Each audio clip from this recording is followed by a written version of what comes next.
I've been honored to have served for 16 years, and when I was first recruited, I distinctly remember saying, well, I can try that for 2 years. I was a small business owner in Wolfboro and just wanted to get involved in my community.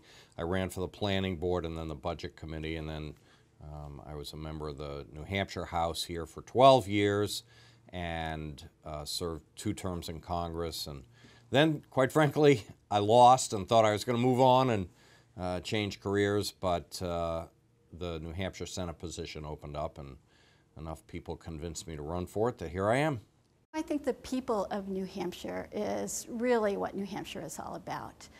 We have such great people here, and sometimes there are issues involving our citizens that need tending to, whether they are people that need a little bit of support, or whether it's helping to develop our economy so that people have good, high-paying, skilled jobs, or whether it's protecting our environment and our state so that we have a great place to live. These are all things that come together to make New Hampshire a great place.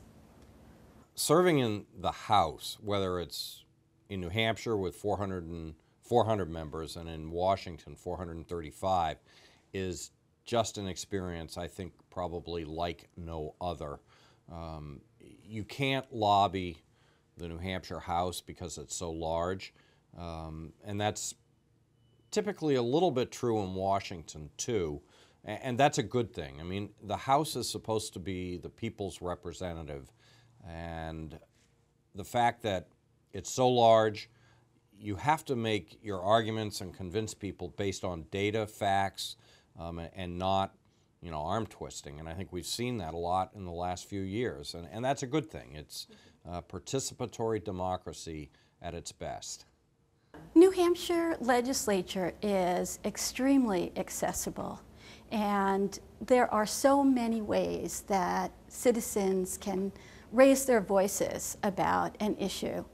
Particularly in this case, issues that they learn about and from New Futures. What's important, I think, as somebody who's in the legislature and listens to advocates all the time, the facts are clearly important. Really good persuasive cases. I think that we like to hear real experiences of real people, and we're like everybody else. We go to the supermarket, we go to the post office, we go to the dump, and we meet, the people that we represent on an individual basis in New Hampshire. I certainly did when I was a congressman. I do it today as a senator, did it as a House member. We have 400 state representatives in New Hampshire, and that means you have a state representative in your neighborhood. And our districts are small, so we don't hear from a lot of people. When we do, it makes a big impact, especially when we hear from people with personal stories or real information to share. So your advocates don't need to be afraid of, calling their elected representatives up. I keep my phone number in the book. It always has been, it will be. We should be approachable, and advocates shouldn't be afraid to approach people and then start talking about whatever it is, whatever subject it is, in your case, substance abuse problems, in a way that, brings a lot of humanity and compassion, I think, to the debate. They could write letters to the editor or op-eds about the issue or about their personal experiences. Citizens can contact their state legislators or their state senators. We are there with very small districts, so it's great for us to become informed by hearing from constituents who have personal experiences or who have information to share with us. And it should be my job as an elected official to answer those questions. People aren't always going to agree with me, but they're entitled to at least know how I think, and my obligation is to listen to as many points of view as possible and then try to make the best decision possible. Citizens can come to the State House and testify before a committee.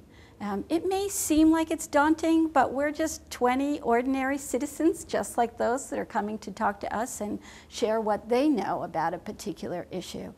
The advocates that I have the hardest time with are the ones that know everything and are always right and are unwilling to listen themselves. That listening needs to be a two-way street, and I think that's pretty important.